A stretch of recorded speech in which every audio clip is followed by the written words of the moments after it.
Exam రాసి వెళ్ళిపోతాం. అలా ఆయన కూడా లండన్ వెళ్ళినా లేకపోతే అటు బెంగళూరు వెళ్ళినా మధ్యలో ఒక్కోసారి వస్తారు.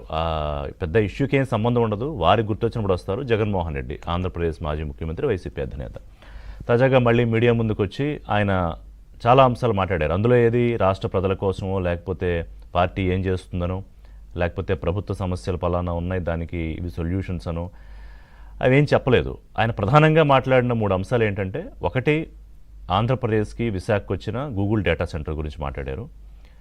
రెండోది అసెంబ్లీలో ఎప్పుడో అయిపోయే ఆ వివాదం సమసిపోయింది. బాలకృష్ణ ఆయన చేసిన వ్యాఖ్యలు, ఆయన అలా ఎందుకు మాట్లాడారు, అప్పుడు స్పీకర్ ఏం చేశారు, అది మాట్లాడారు. అలాగే వారికి మాత్రమే బ్రాండ్ అయిన లిక్కరు, నకిలీ మద్యం, దాన్ని తీసుకొచ్చి ఆ ముద్ర ముఖ్యమంత్రి చంద్రబాబు నాయుడు మీద వేసే ప్రయత్నం చేశారు. అది ఎవరు రాష్ట్ర ప్రజలు ఎవరు నమ్మరు, నవ్వుకుంటారంతే. సో ఈ డేటా సెంటర్ గురించి ఏమంటారంటే, అది ఎప్పుడో అసలు నేనుండగానే వచ్చింది, అదాని వచ్చాడు, మేమంతా శంకుస్థాపనలు చేశాము, 70,000 కోట్లు పెడతానన్నాడు, ఇదంతా ఏది చెప్పుకొచ్చారు. ఆ డీటెయిల్స్ అన్నీ మనం చర్చ సందర్భంగా మాట్లాడుకుందాం. సో అందులో పూర్తిగా వాస్తవం లేదని నేను చెప్పట్లేదు, కానీ అసలు వాస్తవం ఏంటంటే, విభజన తర్వాత చంద్రబాబు నాయుడు మొదటిసారి ముఖ్యమంత్రి అయినప్పుడే 2019లోనే దీనికి సంబంధించి ఒక MOU జరగడము, పెట్టుబడి ఎంత పెట్టాలి, సుమారుగా 20 ఏళ్ల సుదీర్ఘ కాలానికి ప్రణాళిక ఏంటి, ఉద్యోగాలు ఎన్ని వస్తాయి, ఇవన్నీ అప్పుడే జరిగాయి.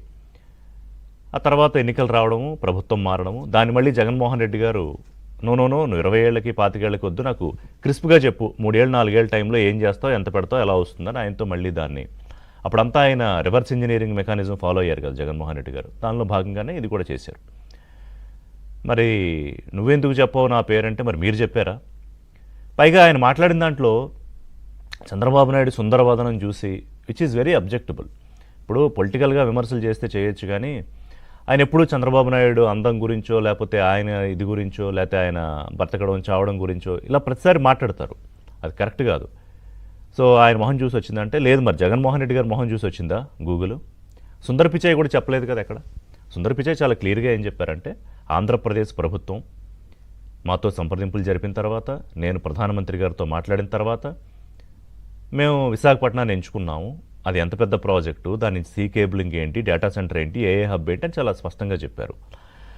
అయితే ఇక్కడ ఒకటేంటంటే, ఈ వారం రోజులుగా జగన్మోహన్ రెడ్డి గారి బ్యాచ్ అసలు ఇది ఒక గోడౌను, అంటే వాళ్ళకి తెలిసిన స్థాయి అదే కాబట్టి ఇది ఒక గోడౌను, ఇక్కడ ఏముంటుంది, హీటు, పొల్యూషను, వాటరు, ఏదేదో మాట్లాడేసి వెళ్ళిపోయారు. మరి ఏమనుకున్నారు ఏంటి జగన్మోహన్ రెడ్డి గారు? ఎందుకంటే వారం రోజులుగా దీని మీద అటు కర్ణాటకలోను ఇటు తమిళనాడులోను కూడా పొలిటికల్ బ్యాటిల్ జరుగుతోంది.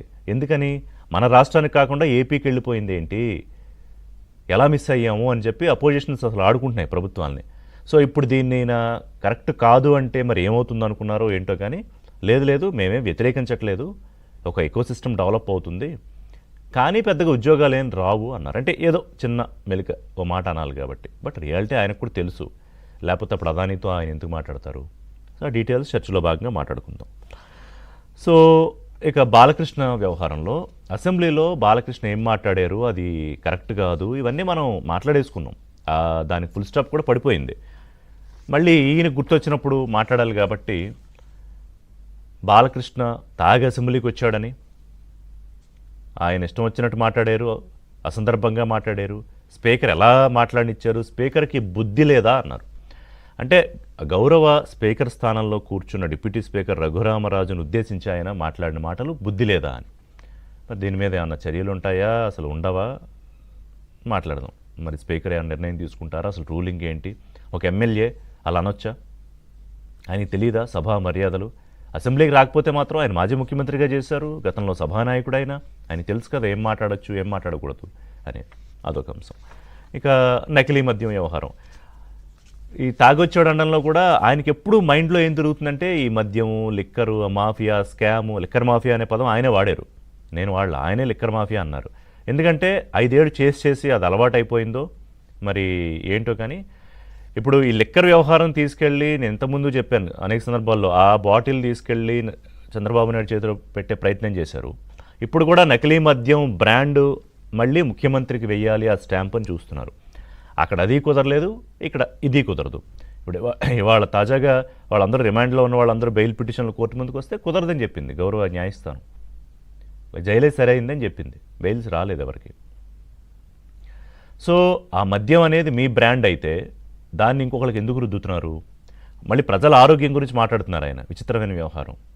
అందుకే అంటే 1 గంట 2 గంటలు 3 గంటల్లో అన్ని అవాస్తవాలు, దేనికి లాజిక్ ఉండదు, దేనికి సరిగ్గా చూస్తే ఒక సెన్సిబుల్గా కూడా మనకి అనిపించదు ఆయన మాట్లాడే దాంట్లో. సో అసలు ఆ నకిలీ మద్యం వ్యవహారంలో జోగి రమేషే చాలా స్పష్టంగా, జనార్దన్ రావు అన్నతను నాకు చిన్ననాటి నుంచి మిత్రుడు, వాళ్ళ షాప్ అక్కడ ఉండేది, వాళ్ళ తాతగారు షాప్ దగ్గర మేము వెళ్ళేవాళ్ళం, ఇవన్నీ ఆయన చెప్తే తూచి అసలు జోగి రమేష్కి సంబంధమే లేదు అంటారు జగన్మోహన్ రెడ్డి. మళ్ళీ ఇవాళ చచ్చినట్టు జోగి రమేష్ గారు ప్రెస్ మీట్ పెట్టి లేదు లేదు నాకు సంబంధం లేదు, మరి వాళ్ళ నాయకుడు చెప్పాక ఆయన కాదని చెప్పుకోవాలి కదా, మళ్ళీ ఆయన వచ్చి నాకేం సంబంధం అంటాడు. ముందు ఆయన కమిట్ అయ్యాడు. సో దాంట్లో ఏవో ఫోన్లు ఎలా వచ్చాయి, డేటా ఎలా వచ్చింది అనేది కొన్ని లాజిక్లు, ఆయనకు తోచిన లాజిక్ ఏదో ఆయన మాట్లాడి వెళ్ళిపోయారు. సో అంటే మనం ఏదైనా మాట్లాడొచ్చు, మన నోటికి ఎంత వస్తే అంత మాట్లాడొచ్చు. అక్కడ ఎవరు ఆపరుగా, ప్రెస్ మీట్లో ఎవరు ఆపుతారు? అడిగితే 2 ప్రశ్నలు అడుగుతారు, లేకపోతే చెప్పింది విని మనం వచ్చేస్తాం కదా. కానీ దాని పర్యవసానాలు ఏంటి? అయిపోయిన వ్యవహారాలు ఎందుకు ఆయన ఇది చేస్తున్నారు?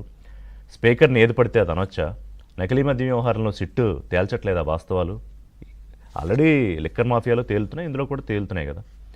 అలాగే డేటా సెంటర్లో వాస్తవాలు మీరు చెప్పినా చెప్పకపోయినా గూగుల్ చెప్తోంది కదా. గూగుల్ క్లౌడ్ సీఈఓ కురియన్ చెప్పారు కదా, లేకపోతే సుందర్ పిచాయ్ చెప్పారు కదా ఏం జరిగిందో. ఈ అంశాలన్నీ మాట్లాడదాం చిన్న బ్రేక్ తర్వాత.